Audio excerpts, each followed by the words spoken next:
Bonjour à tous. Aujourd'hui, la voix, l'organe, les qualités, les possibles. Comme promis, je vous fais la petite vidéo pour vous expliquer un peu plus visuellement la voix, tout simplement. Pour vous expliquer donc la voix, je m'appuie sur ma formation avec Isabelle Marx et la méthode Estill qu'elle utilise elle-même. Jo Estill est la fondatrice de cette technique vocale révolutionnaire. Elle disait « Tout le monde a une belle voix, il suffit de savoir l'utiliser ». Elle savait de quoi elle parlait puisque depuis les années 70, elle aidait les chanteurs à comprendre le mécanisme de leur voix. La voix est une émission de son produite par la vibration des cordes vocales au passage de l'air. Essayez tout simplement, mettez vos doigts tout simplement sur votre gorge là, et vous allez sentir tout de suite les vibrations quand vous parlez. L'air sous pression s'infiltre dans la gorge, la bouche, le nez, entraînant des perturbations continues dans l'air ambiant, appelées ondes sonores. Les voix diffèrent selon la dimension des cordes vocales et selon l'impact des résonateurs que sont la gorge ou le pharynx, la bouche et les fosses nasales sur la totalité de la voix. L'articulation résulte des mouvements des lèvres, de la langue, de la mâchoire inférieure et du voile du palais. La voix laisse transparaître les émotions, les états mentaux. Économiser sa voix, être persuasif, ne pas laisser deviner ses émotions lors de sa prise de parole, retenir l'attention, apaiser, séduire, chanter. Autant de possibles pour les politiques, les chanteurs, les comédiens, les enseignants et nous-mêmes quand on raconte des histoires aux petits. Une voix naturelle est une voix constituée de sons bien posés.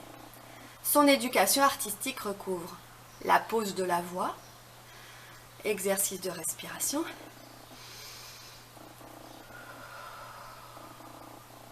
les exercices d'agilité, virelangue, genre les chaussettes de l'archiduchesse sont sèches et archi-sèches, la diction, prononciation et articulation, l'interprétation, les couleurs de la voix,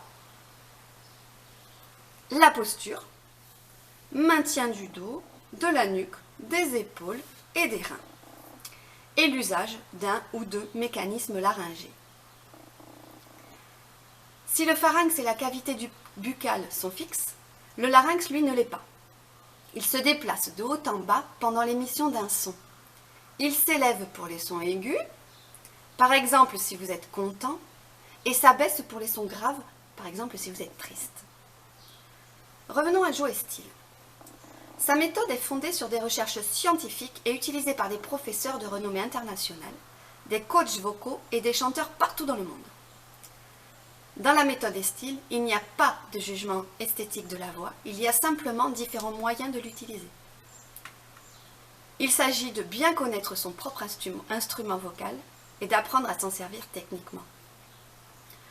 Jo Estill a divisé l'appareil vocal en 13 parties indépendantes et sa méthode consiste à dissocier et maîtriser le travail de chaque partie séparément.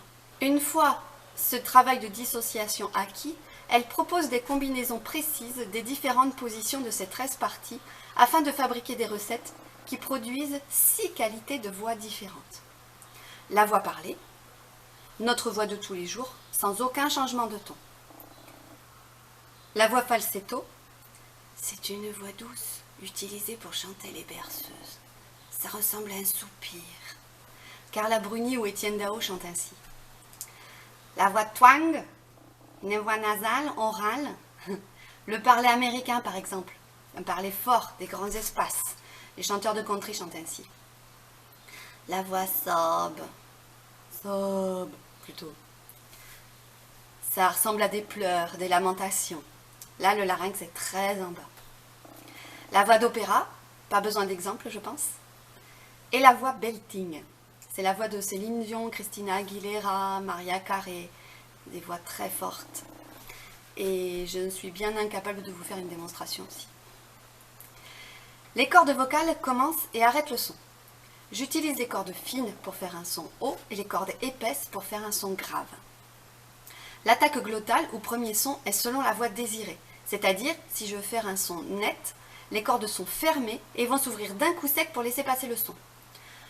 le son attend derrière. Hein, il est prêt à sortir, les cordes sont fermées et le son attend, est prêt à sortir. Oh, oh, oh. Et au contraire, si je veux un son soufflé, style falsetto, je vais laisser passer l'air progressivement pour laisser le sortir le son tout doucement.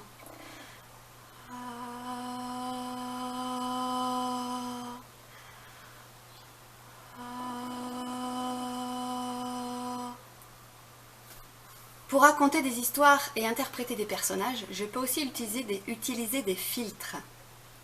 Genre, je mets mes lèvres en avant, ça fait un filtre. Je souris à l'extrême, ça fait un second filtre.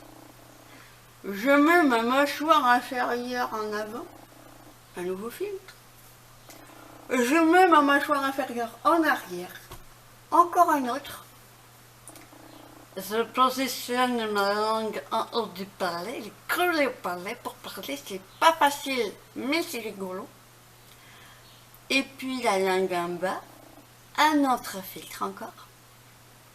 La langue entre les lèvres. La langue entre les lèvres rentrées, les lèvres pincées, pour faire une toute petite bouche.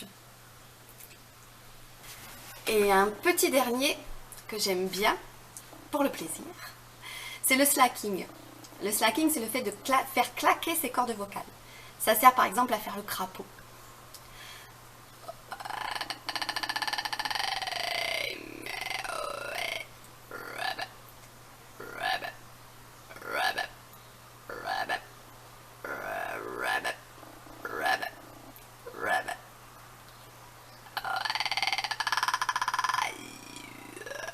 Vous voyez, on peut moduler la voix comme ça, on peut aussi moduler les sons même avec le slacking. C'est génial. Voilà, tous ces ingrédients peuvent me permettre de raconter des histoires en changeant de voix grâce aux qualités de voix, aux filtres et en connaissant un minimum mon organe vocal.